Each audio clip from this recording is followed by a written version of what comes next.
Hello, everybody. I'm Keith Kirkpatrick, Research Director with the Futurum Group, and I'd like to welcome you to Enterprising Insights. It's our weekly podcast that explores the latest developments in the enterprise software market and the technologies that underpin these platforms, applications, and tools. This week, I'd actually like to recap two analyst days that I attended, which started this week in Las Vegas at Zendesk and concluded in Torrey Pines, just north of San Diego, at Avaya. Then, as always, I'm going to close out this week's show with the rant or rave segment where I pick one item in the enterprise software market and I either champion it or criticize it. So let's get right into it. So, as I mentioned, I spent the first part of the week at Zendesk in Las Vegas. Now, they actually had a very interesting analyst day right before their Relate conference, and they made several announcements at this conference. And obviously, when they met with the analyst, the information hadn't gone public. But so we got a little more commentary, some of which I can share, some of which I cannot. But really, there's a couple of different things that they announced that were really interesting. One is that they have announced some innovations to its customer service and workforce management solutions that incorporate these autonomous AI agents that really the underlying technology comes from an acquisition they made earlier in the year from Ultimate. This is designed to really enhance the level of autonomy and automations that can be implemented within a customer support or service operation, really allowing essentially a complete self-service or a completely automated experience. So that means that you don't need to have agents involved with any kind of low-level interactions. So that's one of the big announcements there. I'll go into it a little bit more. But one of the things I wanted to call out is Zendesk CEO Tom Egmeyer has taken the view that within the next 5 years or so, autonomous agents are actually going to be able to handle about 80% of all support requests. This is a pretty lofty goal because if you think about, an actual autonomous experience, the system really needs to be able to quickly measure intent to find out what the end customer wants to do. And it needs to be able to figure that out very quickly. And then, of course, have all of the engagement tools and systems around to really fulfill that request so that the call doesn't get kicked back to a human agent. Now, let's talk a little bit about some of these autonomous agents. They are essentially AI-driven, highly sophisticated agents that can be integrated with any kind of knowledge base within the organization and allows these organizations to fully customize them to handle more intricate use cases. So essentially, if you think about an autonomous agent, you want it to almost have this deeper level of understanding again of what is it the customer wants to do, what are the resources that are needed to get the answer or to address the solution, and then essentially they need to be powerful enough to follow workflows to get that task achieved. So if you think about it, the goal here is really making sure that the organization, or actually the provider, has done all the work at the beginning, essentially making sure that these agents are trained on the types of functions and experiences that are likely to occur in a support role. So that means, if you look at what Zendesk has done with its own agents, and then of course incorporating the agents from Ultimate, they've actually gone through and had millions of interactions where it really can help understand. So the agents understand when someone wants to do something, how to quickly respond. And of course, the most important thing is being able to ground those agents through, any number of techniques, but they were talking specifically about retrieval augmented generation, which makes sure that the algorithm is only going to a certain pre-vetted source of information to provide an answer. So for example, if you're thinking about a customer who comes in and has a question about, say, their checking account in a banking scenario, they would make sure that the only information used to answer that would be vetted information internal to the company, where they would have access to the customer's own data, but of course all of the rules and internal knowledge that is required to handle a transaction, but it would not let that bot act upon any kind of public information, because then you wind up having that solution or that bot hallucinate and perhaps return information that's not correct. Now, another thing that they mentioned here was their Agent Copilot, which is really an AI-based tool that's targeted at the agent persona. Essentially, this is for customer service agents or customer support agents, uh, really to let them have information that is required, served up to them by an autonomous agent or by a copilot tool. So again, if you're working with a customer and the system detects that a customer is looking for a specific or is talking about a specific topic, it will understand what's going on and then serve up potential responses or actions that the agent can either choose to enact or can choose to modify or just ignore entirely. The goal here again is to provide agents with tools to help them do their jobs more quickly, give them the relevant information within context, and then, of course, hopefully serve those customers very quickly, but also serving them well. Zendesk also made an announcement around its workforce engagement management offering. Um, these tools are really around helping to improve the performance of human agents as well as bots. So they have things like predictive workforce tools, which integrate these forecasting algorithms to really help match staffing with demand, and that can be particularly important for businesses that are seasonal in nature, or if there's a business where external events would affect demand for their services or products. I can think of if you are a home improvement retailer, you might see a surge in demand in advance of a predicted storm, or perhaps right after the storm as well. Now, along with this is a new service called Voice QA. This technology is designed to analyze call transcripts, and basically it will analyze the call transcripts, go through and score the interactions, and identify when there's anomalies or outliers that really require some sort of coaching of the agent and review. Now, this is available for both human agents, but also for AI agents. What this does is it enables sort of a continuous learning scenario for these agents so they get better over time, particularly as this review process starts going in and identifying, okay, here's where the agent or the AI agent didn't do exactly what we wanted it to do, and you're able to kind of tune their performance over time.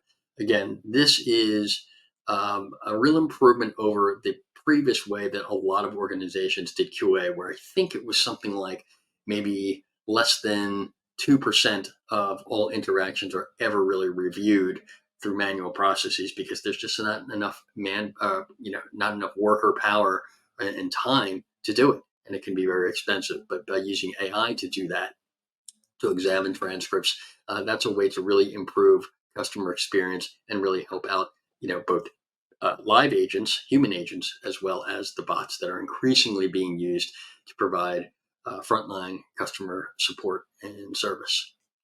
I want to also call out something else that was interesting is Zendesk did a good job of really talking about how it's trying to implement guardrails around its AI offering. If you think about all of the news around public facing generative AI bots being used in customer support scenarios, and we've heard about, obviously the Air Canada thing, where these things have been sort of, they haven't done what they're supposed to do. It's really encouraging to hear Zendesk talk about how it is really taking that seriously and making sure that there are robust controls so that these customer facing bots can be relied upon not to hallucinate, not to, essentially put out false information that can be very detrimental to an organization and its customers. So finally, before I wrap up with Zendesk, I want to just talk a little bit about, what are they trying to do? Well, they're really trying to focus in on a specific market segment, and that would be SMBs and mid-market companies who are really looking to incorporate more automation, more AI in their processes. But honestly, they don't have a gigantic IT staff or a large budget to really handle these complex integrations, incorporating different point solutions. Their job, what they're trying to do is obviously get folks onto the Zendesk platform, where they hopefully are using that to handle a number of customer experience and customer service functions. And in the case that a company wants to bring a different tool to handle a specific function, perhaps they like their CRM platform or something like that. They've been working to really build out integrations with a number of different tools and a number of different other platforms to make it easy and allow Zendesk's technology to work across these different parts of the technology stack. It seems that, the big thing though that I would say is they did talk a lot about these new features, these new enhancements, and while that's great, I still think that Zendesk, like other vendors out there, they really need to lean into specific messaging where it comes down to things like time to value, being able to quickly deliver a solution to customers, because ultimately feature sets are really, 1 week one company may have a bot that outperforms another. In the end, it's all going to become table stakes, and really what we're going to be looking for are organizations that are able to quickly stand up a solution and do it in a friction-free way, so that when you make that investment, you're not waiting for 2, 3, 4, however many quarters to see a return. Okay, so I want to now switch gears to talk about Avaya. They had an analyst event. In fact, it's the first analyst event they've had in quite some time, certainly since they've emerged from the bankruptcy event that they had a couple of years ago. Really, what I want to talk about here is they were really focused on kind of refocusing and resetting around their messaging and the way that they are delivering their services to the market. Clearly, they want to focus not on, new feature sets. Of course, they have a platform, which incorporates AI and all of that kind of stuff, but they're really focusing on, I think, this promise of innovation without disruption. What does this mean? Well, if you think about their core customer base, which is, obviously they have a lot of different customers, many sizes, but they're really trying to focus in on sort of that enterprise customer who has really made a lot of sort of legacy investments into technology that sits, quite honestly, on premises.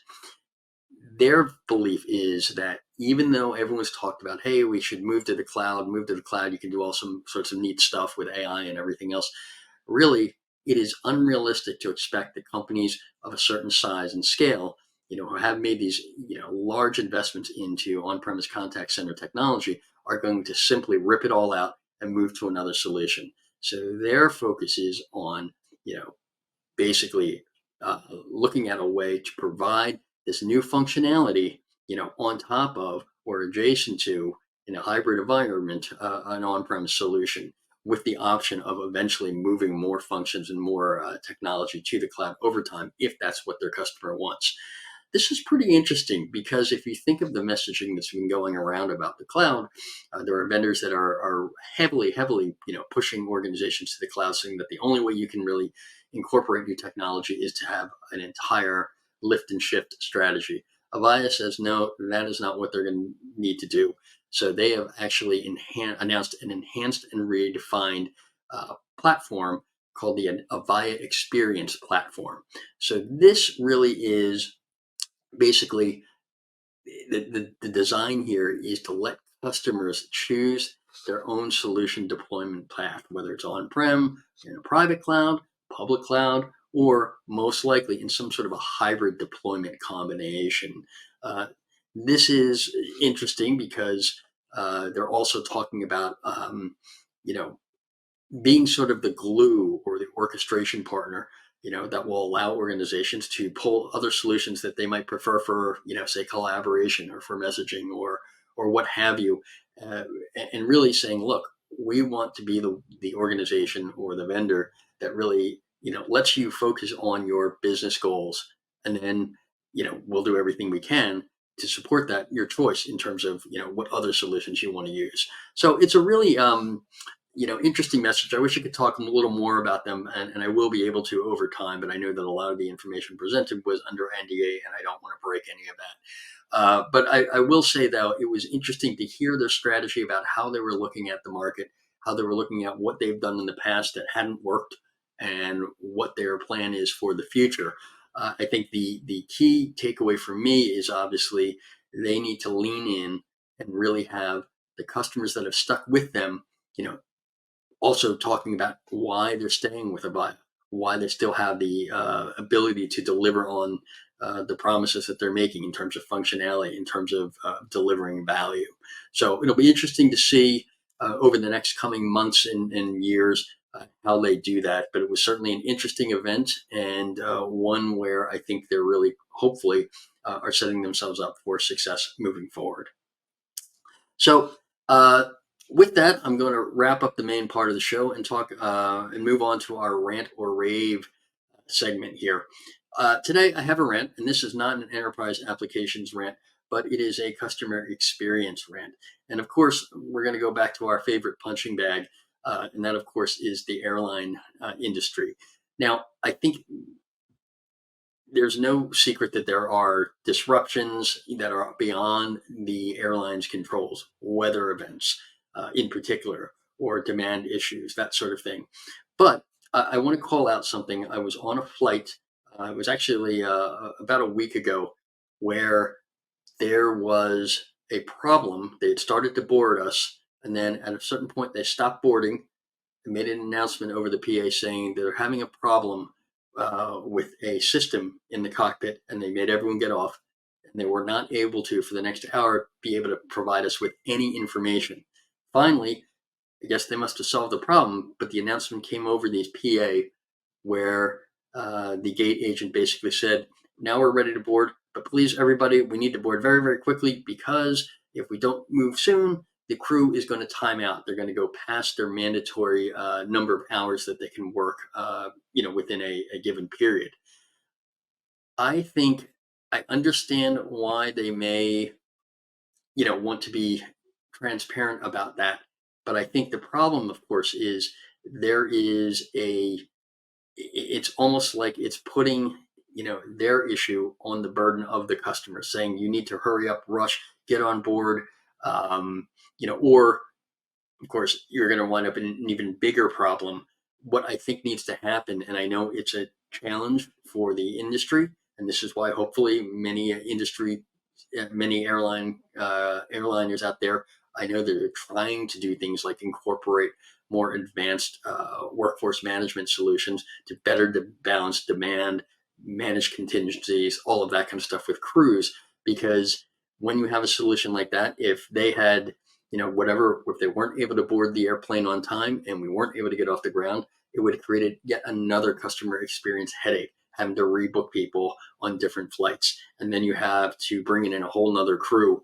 I think that there's a real opportunity for the airline industry to look at, how can they invest in software that really helps them account for not only typical demand, but things like this. Like it's inevitable, as we've seen, unfortunately, things go wrong with planes, and thankfully, most of the time they want to take the very sort of conservative approach and not just say, oh, we'll worry about it later. They want to actually address the problem and make sure it's fixed.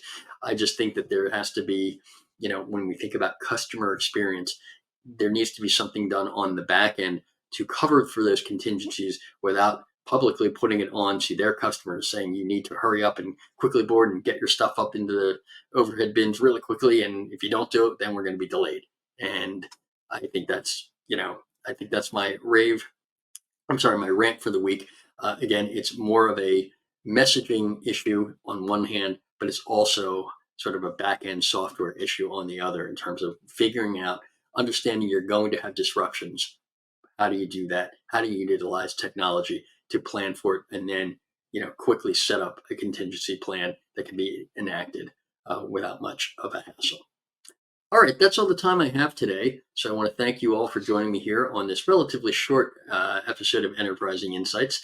But I will be back again next week with another episode focused on the happenings within the enterprise application space. So thanks to everyone for tuning in, and be sure to subscribe, rate, and review this podcast on your preferred platform. Thank you very much, and we'll see you next time.